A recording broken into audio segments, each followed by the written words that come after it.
ಕಾಂಗ್ರೆಸ್ನಲ್ಲಿ ಮುಸ್ಲಿಮರಿಗೆ ಕೊಟ್ಟರೆ ಶಾಮನೂರು ಮಲ್ಲಿಕಾರ್ಜುನ ಮಗನಿಗೆ ಬಿ ಜೆ ಪಿ ತಂದು ಟಿಕೆಟ್ ಕೊಟ್ಟರು ಆಶ್ಚರ್ಯ ಇಲ್ಲ.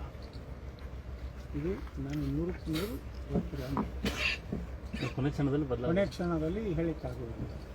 ಎಷ್ಟೋ ವಿಧಾನಸಭೆಗಳು ಬಿ ಜೆ ಪಿಯಲ್ಲಿ ಎಷ್ಟೋ ಲೋಕಸಭೆ ಟಿಕೆಟ್ ಕೊಟ್ಟು ಅವ್ರು ಕಸ್ಕೊಂಡು ಮತ್ತೊಬ್ಬರು ಸಿ ಫಾರ್ಮ್ ಕೊಟ್ಟಿದ್ದು ಉದಾಹರಣೆ ಅದಾವ. ಅವರಿಗೆ ಮುಸ್ಲಿಮರು ಅಂತೂ ಗುಂಡಾಗಿರಿ ಮಾಡಕತ್ತಾರೆ. ನಮ್ಗೆ ಕೊಡದೇ ಇದ್ದರೆ ನೋಡ್ತೀವಿ, ಚಾಲೆಂಜ್ ಮಾಡ್ತಾರೆ. ಇದು ನೋಡಿದ್ರೆ ಮುಸ್ಲಿಮರು ಇಷ್ಟೇ ಕಡಿಮೆ ಅದಾರಂದರೆ ಈ ರೀತಿ ರಾಜ್ಯದಲ್ಲಿ ದೇಶದಲ್ಲಿ ಅವರು ಧಮಕಿ ಕೊಡ್ತಾರೆ. ಇನ್ನು ಅವ್ರು 40-50% ಆದರೆ ಹಿಂದೂಗಳು ಯಾರೂ MLA ಅಂತ ಆಗೋದಿಲ್ಲ, ಸಿದ್ದರಾಮಯ್ಯನೂ ಆಗೋದಿಲ್ಲ, DK ಶಿವಕುಮಾರ್ನೂ MLA ಆಗೋದಿಲ್ಲ. ಯಾಕಂದ್ರೆ 40% ಆದಾಗ ಈ ಸಿದ್ದರಾಮಯ್ಯನೇ ಆಗ್ತಾರೆ, ಜಮೀರ್ ಅಹ್ಮದ್ ಖಾನ್ನೇ ಮುಖ್ಯಮಂತ್ರಿ ಆಗ್ತಾನೆ. ಈ ಪರಿಸ್ಥಿತಿ ಇದೆ ದಾವಣಗೆರೆಗೆ. ನಾವು ಜನ ಹಿಂದೂಗಳು ಜಾಗೃತರಾಗಬೇಕು. ದಾವಣಗೆರೆ ಒಳಗೆ ಅವ್ರು ಗುಂಡಾಟಿಕೆ ಏನು ನಡೆಯೋದಿಲ್ಲ. ಅಹಿಂದ ಕೊಡುವತ್ತಾರ, ಅಹಿಂದ ಅಂದ್ರೆ ಅವ್ರು ಸಾಬ್ರ ಅಷ್ಟೇ. ಅಲ್ಲಿ ಹಾಲು ಮತದವ್ರು ಕೊಡಬೇಕು. ಉಳಿದ ಅಲ್ಪಸಂಖ್ಯಾತ ಕ್ರಿಶ್ಚಿಯನ್ರು ಅದಾರೆ, ಜೈನರು ಅದಾರೆ, ಸಿಖ್ರು ಅದಾರೆ, ದಲಿತರೊಳಗೆ ಅದಾರೆ. ಅಂದರೆ ಅವ್ರಿಗೆಲ್ಲ ಕೂಡಿ ಅವ್ರಿಗೆ ಈಗ ಹಿಂದೂ ಸಮಾಜ ಓಟ್ ಹಾಕೋದಿಲ್ಲ. ಈಗ ಜನ ನಮ್ಮಲ್ಲಿ ಜಾಗೃತ ಆಗಿದ್ದಾರೆ. ಅದಕ್ಕೆ ಯಡಿಯೂರಪ್ಪ ಮತ್ತು ಪೂಜ್ಯ ತಂದೆ ಮಕ್ಕಳು ಹಲ್ಕ ರಾಜಕಾರಣ ಬಿಟ್ಟು ಭಾಳ ಸಲ ಹೇಳ್ತಾರೆ ಯಡಿಯೂರಪ್ಪ ಬಾಯಿ ತೆಗೆದ್ರೆ ನಾವು ದ್ರೋಹ ಮಾಡೋದು, ತಾಯಿಗೆ ದ್ರೋಹ ಮಾಡೋದು, ಆ ದ್ರೋಹ ಮಾಡೋದೇ ಕೆಲಸ ಮಾಡಲಿಕ್ಕೆ ಹೊಸ ವರ್ಷ ಅವರಿಗೊಂದು ಪ್ರಾರ್ಥನೆ ಮಾಡ್ಕೋದಿಲ್ಲ, ಆದೇಶ ಮಾಡೋದು. ಈ ಬಾಗಲಕೋಟೆಯಿಂದ ನಿಮ್ಗೆ ನೀವೊಂದು ಅಭ್ಯರ್ಥಿ ಲಾಸ್ಟ್ ಟೈಮ್ ಹೇಳಿದ್ರಿ ಸರ್, ಬಾಗಲಕೋಟೆ ಅಭ್ಯರ್ಥಿ ಡಿಸೈಡ್ ಮಾಡಿ ಆಮೇಲೆ ಹೇಳ್ತೀನಿ ಅಂತ ಹೇಳಿ. ನೋಡೋಣ, ಈಗ ಚರಂತಿ ಮಟ್ಟು ನಮ್ಮದು ಭಾಳ ಹಳೆ ಸಂಬಂಧ ಇದೆ. ನಾವು ಅವರು ಒಂದು ರೀತಿ ಕುಟುಂಬ ನಮ್ಮ ಕಷ್ಟ ಕಾಲದಲ್ಲಿ ಅವ್ರು ಸಹಾಯ ಮಾಡಿದ್ದಾರೆ. ಅವ್ರ ಟಿಕೆಟ್ ಬಾಗಲಕೋಟೆ ಕೊಡಿಸೋದವನು ನಾನೇ. ಹಿಂದೆ ಯಡಿಯೂರಪ್ಪ ಕೂಡ ಮನಸ್ಸಿರಲಿಲ್ಲ.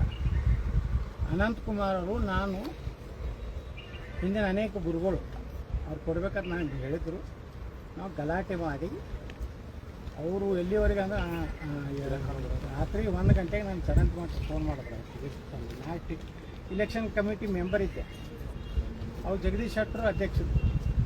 ನಾನು ಜಗದೀಶ್ ಶೆಟ್ಟರಿಗೆ ಫೋನ್ ಮಾಡಿ ಯಾವುದೇ ಪರಿಸ್ಥಿತಿಯಲ್ಲಿ ಚರಂತಿ ಮಟ್ಟಿಗೆ ಕೊಡಬೇಕು ಅಂದಾಗ ಚರಂತಿ ಮಟ್ಟಿಗೆ ಟಿಕೆಟ್ ಕೊಟ್ಟು.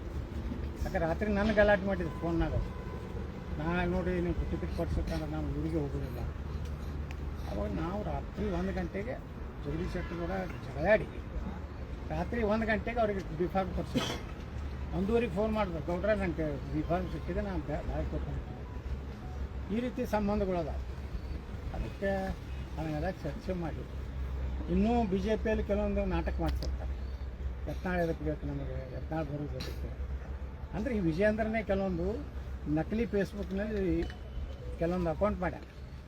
ಹಲ್ಕ ಕೆಲಸ ಚಾಲೂ ಮಾಡಿಬಿಟ್ಟ. ಅವನು ತಿಂಗಳ 50 ಲಕ್ಷ ರೂಪಾಯಿ ಸಾಮಾಜಿಕ ಜಾಲತಾಣದಲ್ಲಿ ನಕಲಿ ಅಕೌಂಟ್ಗಳು ತಯಾರು ಮಾಡಿ ಯತ್ನಾಳ್ ಬಯಸೋದು, BL ಸಂತೋಷಿಗೆ ಬಯಸೋದು, ಪ್ರಹ್ಲಾದ್ ಜೋಶಿಗೆ ಬಯಸೋದು.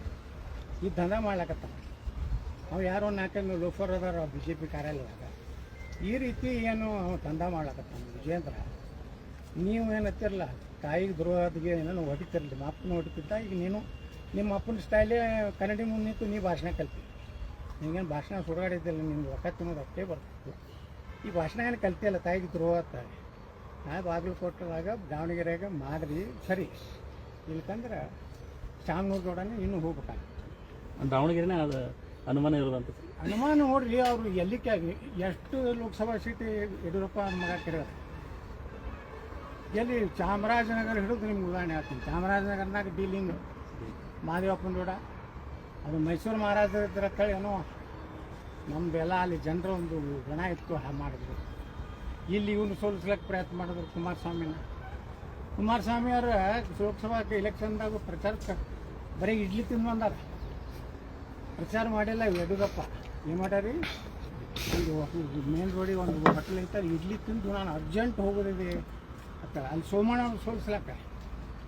ಅಲ್ಲಿ ಅಮಿತ್ ಶಾ ಇದ್ದ ಸ್ಟೇಜ್ನಿಂದ ಒಂದು 2 ಮಾತು ಹೇಳಿ ಹೋಗಿರತ್ತ, ಕೈಕಾಲು ಹಿಡಿದ್ರ ಸೋಮಣ್ಣ ಪಾಪ.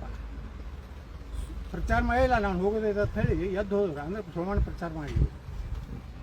ಕೊಪ್ಪಳದಲ್ಲಿ ಡೀಲಿಂಗ್ ಮಾಡಿಕೊಟ್ರು, ಶಿಕಾರಪುರದಲ್ಲಿ ಡೀಲಿಂಗ್, ಶಾಮನೂರು ಕಂಪ್ನಿ ಕೂಡ ಮೊದಲೇ ಡೀಲಿಂಗ್. ಗುಲ್ಬರ್ಗ ಸೋಲಿಕ್ಕೆ ಇವರೇ ಕಾರಣ, ವಿಜಯೇಂದ್ರ. ಯಾಕಂದ್ರೆ ಖರ್ಗೆ ಕೂಡ ಇವರು ಒಪ್ಪಂದಿದ್ರು. ಪ್ರಿಯಾಂಕಾ ಖರ್ಗೆ ಧಮಕಿ ಹಾಕದ ಏನು ಮಾಡಿದ್ರೆ ಪೋಕ್ಸೋ ನಿಮ್ಮ ಅಪ್ಪನ ಒಳಗೆ ಹಾಕ್ತೀನಿ ಅಂತ ಅಲ್ಲಿ ಕಲಾಸ. ರಾಯಚೂರಿನಾಗ ಒಳ್ಳೆ ಅಭ್ಯರ್ಥಿ ಇತ್ತು, ಬಳ್ಳಾರಿ ಒಳಗೆ ಒಳ್ಳೆ ಅಭ್ಯರ್ಥಿ ಇತ್ತು, ಅಲ್ಲಿ ನಮ್ಮ ಕೊಪ್ಪಳದಾಗ ಹಿಂಗೆಲ್ಲ ಮಾಡ್ತಾರೆ. ಇನ್ನು ಈ ಹಲ್ಕಾದಂದಾಗ ಬಿಟ್ಟರೆ ಒಳ್ಳೇದು ಬೀಳಲಿಲ್ಲ ಅಂದರೆ ಕೇಂದ್ರ ಹೈಕಮಾಂಡ್ ಏನು ಕಣ್ಣು ಮುಚ್ಚಿ ಕೂತಿರ್ತಾರೆ. ಯಡಿಯೂರಪ್ಪ ಇದ್ದರೆ ಲಿಂಗಾಯತರು ಇರ್ತಾರೆ, ಯಡಿಯೂರಪ್ಪನ ತೆಗೆದುಬಿಟ್ಟು ಇಡೀ ಕರ್ನಾಟಕ BJP ಮುನಿಗೆ ಹೋಗ್ತದೆ. ಇವರೇನು ಉಸ್ತುವಾರಿಗಳು ಬಂದದ್ದು ಏನು ಬರ್ತಾರಲ್ಲ, ಇದನ್ನು ನಂಬ್ಕೊಂಡು ಕುಂಟುಬೇಡ್ರಿ ಅಂತ ಹೇಳ್ತಾರೆ ಅಮಿತ್ ಶಾ ಅವರಿಗೆ, ನರೇಂದ್ರ ಮೋದಿ. ಇದು ಮಹಾಭ್ರಷ್ಟ ಕುಟುಂಬ. ಇದು ಹೋಗಲಿಲ್ಲ ಅಂದ್ರೆ BJP ಬರೋದಿಲ್ಲ ಕರ್ನಾಟಕದಾಗ. ಎಂದೂ ಯಡಿಯೂರಪ್ಪಗೆ ಮೆಜಾರಿಟಿ ಕೊಟ್ಟಾರೆ ಕರ್ನಾಟಕದಾಗ, 104, 3 ಹಿಂಗೆ ಕೊಟ್ಟಾರೆ. ಅಂದರೆ ಇವನಿಂದಲೇ ಯಡಿಯೂರಪ್ಪನಿಂದಲೇ ಬೆಳಕು ಬಿದ್ದೈತೆ ಎಂದು. ಈಗ ಒಂದು ಕಾರ್ಯಕ್ರಮ ಮಾಡೋರ ಹುಟ್ಟು ಒಬ್ಬ ಚಿತ್ರದುರ್ಗ ದಾವಣಗೆರೆ ಎದಕ್ಕೆ ಗುರ್ತಿದ್ದು ನನ್ನ ಶಕ್ತಿ ಏನಾಗಿದೆ. ನಾನು ಮಗದ ಮುಖ್ಯಮಂತ್ರಿ ಘೋಷಣೆ ಮಾಡಿದ್ರೆ ನಾನು ವಿರುದ್ಧ ಮಾಡ್ತೀನಿ. ಯಡಿಯೂರಪ್ಪಂದು ಯಾವಾಗ ಜನ್ಮ ದಿವಸ ಮಾಡ್ತಾರಲ್ಲ, ದಾವಣಗೆರೆ ಮಾಡಲಿ ಚಿತ್ರದುರ್ಗ ಮಾಡಲಿ, ಒಂದು ವಾರದ ನಂತರ ನಾವು ಹಿಂದೂ ಸಮಾವೇಶ ಮಾಡ್ತೀವಿ ಅದೇ ಜಾಗದಾಗ. ಅವ್ರಿಗೆ ಎಲ್ಲಿ ಮಾಡಿರ್ತಾರೆ ದಾವಣಗೆರೆ ಮಾಡಿದ್ರೆ ದಾವಣಗೆರೆ ಚಿತ್ರ ಮಾಡಿ ಅವರು 100 ಪಟ್ಟು ಜನ ಸೇರಿಸ್ತೀವಿ, 25 ಲಕ್ಷ ಜನ ಸೇರಿಸ್ತೀವಿ. ಯಡಿಯೂರಪ್ಪ ಲಿಂಗಾಯತ ಏನು ಹೇಳ್ಕೊತಾನೆ, ಲಿಂಗಾಯತರು ಯಾರಿಲ್ಲ ಅವ್ನ ಬಳಿ.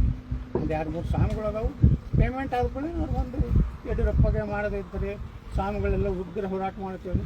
ಒಂದು ಮೊಣಕ ಪ್ಯಾಕೆಟ್ ಕೊಡ್ತಾನೆ, ಒಂದು ಗಾರ್ಡನ್ ಕೊಡ್ತಾನೆ, ಒಂದು 11,000 ರೂಪಾಯಿ ಕೊಟ್ಕೊಳ್ಳಿ. ಸಣ್ಣ ಸ್ವಾಮಿಗಳು 11 ಲಕ್ಷ ಕೊಟ್ಟು, ದೊಡ್ಡ ಸ್ವಾಮಿಗಳು ಹೋಗಿ ಆಶೀರ್ವಾದ.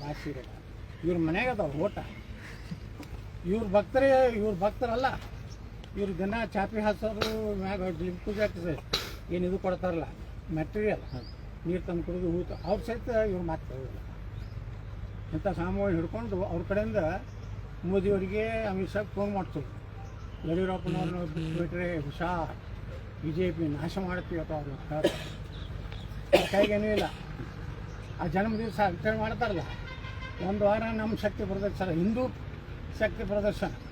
ಅಂದರೆ ಯಾರು ಈ ದೇಶದ ಇವತ್ತು ರಾಜ್ಯದಾಗ ಮುಸ್ಲಿಂ ತುಷ್ಟೀಕರಣ ಎಷ್ಟಿರೋದು. ಮೊನ್ನೆ ಬಜೆಟ್ ತೆಗೆದ್ರೆ ಬರೇ ಮುಸಲ್ರ ಶಾಲೆಗಳು ಉದ್ಧಾರ, ಮುಸಲ್ರ ಮಕ್ಕಳಿಗೆ 3 ಲಕ್ಷ, ಅದೂ ಇಲ್ಲ. ಬಜೆಟ್ ತೆಗೆದ್ರೆ ಇಷ್ಟು ಸಿಟ್ಟು ಬರ್ತದೆ. ಬರೀ ಮುಸ್ಲಿಮ್ ಅಲ್ಪಸಂಖ್ಯಾತರ ಶಾಲೆ, ಅಲ್ಪಸಂಖ್ಯಾತರಿಗೆ CBSE ಮಾಡಲ್ ಶಾಲೆ. ಅವ್ರು ಅಲ್ಪಸಂಖ್ಯಾತರು CBSE ನಾವು ಕಲಿಯೋಲ್ಲ. ಎಲ್ಲ ಮಕ್ಕಳು ದೊಡ್ಡ ಈ ಮದ್ರಸಾಗಳಿಗೆ ಹೆಲ್ಪ್ ಮಾಡೋದು, ಮೌಲಿಗಳಿಗೆ ಹೆಲ್ಪ್ ಮಾಡೋದು. ಸ್ವತಃ ಸಿದ್ದರಾಮಯ್ಯ ತನ್ನ ಸಮಾಜಕ್ಕೆ ಒಂದು 5-5 ಲಕ್ಷ ರೂಪಾಯಿ ಕುರುಬ ಸಮಾಜಕ್ಕೆ ಕುರಿ ತಗೋರಿಗೆ ಕುರಿಗೆ ಸಹಾಯಧನ ಕೊಡೋಕ್ಕೆ ತಯಾರಿಲ್ಲ. ಒಯ್ದು ಮುಸಲ್ರಿಗೆ ನಿರುದ್ಯೋಗಿ ಯುವಕರಿಗೆ 3 ಲಕ್ಷ ಕೊಡ್ತಾನೆ. ಹೆಣ್ಮಕ್ಳಿಗೆ ಇದು ಕರಾಟೆ ಕಲಿಸ್ತಾನಂತ, ಆತ್ಮರಕ್ಷಣೆ. ಮುಸಲ್ಮಾನರ ಹೆಣ್ಮಕ್ಳು ಅವ್ರು ಏನಾರು ಭಾಳ ಸಂಪಾದಿತಾರದ ನಮ್ಮ ಹಿಂದೂ ಹೆಣ್ಮಕ್ಳು, ಅವ್ರು ಹೆಂಗೆ ಜೋರು ಬಂದಿರ್ತಾರೆ ನೋಡಿದ್ರೆ. ಗಾಂಧಿ ಮಾಡೋಣ, ನಾನು ಮಗ ಕೊತ್ತಂಬರಿ ತಲಾಕ್ ಹೋಗಿದ್ವಿ ಅದಕ್ಕೆಲ್ಲ ಕೊತ್ತಂಬರಿ ಸಿಗ್ತೈತೆ ಅಂದರೆ ಭಾರತ ದೇಶ ಇಂಥ ನಾಲ್ಕರಿಗೆ ಬಜೆಟ್ ನೋಡಿಬಿಟ್ರಿ ಕರ್ತ. ಸಿದ್ದರಾಮಯ್ಯನವರು ಪೂರ್ತಿ ಸಾಬರ್ ಬಜೆಟ್ ಮನೇನು ಮಾಡ್ಯಾರ. ಸರ್, ಈಗ ಬಾಗಲಕೋಟೆಗೆ ತಾವು ಬೆಂಬಲ ಕೊಡ್ತಿರೋ ಇಲ್ಲ ಅನ್ನೋದು ಒಂದು ಕನ್ಫ್ಯೂಷನ್. ಕೊಟ್ಟರು ಒಂದು ಕೊಡದಿದ್ರೆ ಒಂದು ಅಂತ. ಅದೇ ಅದಕ್ಕೆ ನಾವು ವಿಚಾರ ಮಾಡಬೇಕು. ನಾ ಕೊಟ್ಟು ಅಂದ್ಕೊಳ್ಳಿ ವಿಜೇಂದ್ರ ಬರೋದಿಲ್ಲ. ಏನಾಯ್ತು ಹೇಳ, ಮನೆ ಚಿಕ್ಕವನಾಗ ನಾ ಹೋಗಿದ್ದ ಮೇಲೆ ವಿಜೇಂದ್ರ ಬಂದ. 2 ಊರಾಗ ಒಂದು ಜನ, ಒಂದು ಊರಾಗ 20 ಮಂದಿ ಇದ್ರು, ಇನ್ನೊಂದು ಊರಾಗ ಹಾದ್ಯಾಗ 1 ಕಿಲೋಮೀಟ್ರ್ ಇನ್ನೂ ಎಂಟರ್ ಆಗೋದಿತ್ತು. ಅದೇ ಜನನೇ ಸೇರಿಲ್ಲ ಅನ್ನತ್ತೆ. ಅದು ಯಾವುದು ಮುಸ್ಲಿಮ್ 70% ಮುಸ್ಲಿಮ್ ಇದ್ದವರು ಏನೋ ಹೆಸರು ಇರ್ತದೆ, ಯಾವುದೋ ಕ್ರಾಸ್ ಆ ಊರಾಗ ಜನ ಸೇರಲ್ಲಕ್ಕೂ ವಾಪಸ್. ನಾವು ಹೋದಾಗ ನನ್ನ ಜೋಡ ಪ್ರಹ್ಲಾದ್ ಜೋಶಿಯವರು ಬಂದಿದ್ರು. 8,000 ಮಂದಿ ಕುಡಿದ್ರು. ಇನ್ನೊಂದ್ರಾಗ ಎಲ್ಲಿ 15 ಮಂದಿ ಸೇರಿದ್ರಲ್ಲ ಅಲ್ಲಿ 10,000 ಮಂದಿ. ರಾತ್ರಿ 8 ಬಿಟ್ಟು ಹೋಗಿ ಏನು ಕುತಂತ್ರ ಮಾಡೋದು. ಬೊಮ್ಮಾಯ ಮಗನ ಸೋಲ್ಸ್ಬೇಕು ಅವ್ರು ಕೈ ಇಟ್ಟು ಒಳಗೆ. ಆ ಬೊಮ್ಮಾಯ TV ಮುಂದೆ ಇದ್ರ ಮುಂದೆ ಹೇಳೋದಿಲ್ಲ ಅವರು, ನಮ್ಮ ಮುಂದೆಲ್ಲ ಹೇಳ್ತಾರೆ. ಏನು ರೀ ಬಂದು ಎಲ್ಲ ಮತ್ತು ಕಲಿಸೋದು. ಅದಕ್ಕೆ ನಾವು ಹಂಗೆ ಮಾಡೋದಿಲ್ಲ. ನಾವು ಮಾಡೋದಕ್ಕೆ ಇಷ್ಟಾದಿಂದ ಮಾಡ್ತೀವಿ. ನಮ್ಮದು ಅವಶ್ಯಕತೆ ಬಗ್ಗೆ ಈಗಾಗಲೇ ವಿವರಣೆ ಅಂತ ಹೇಳ.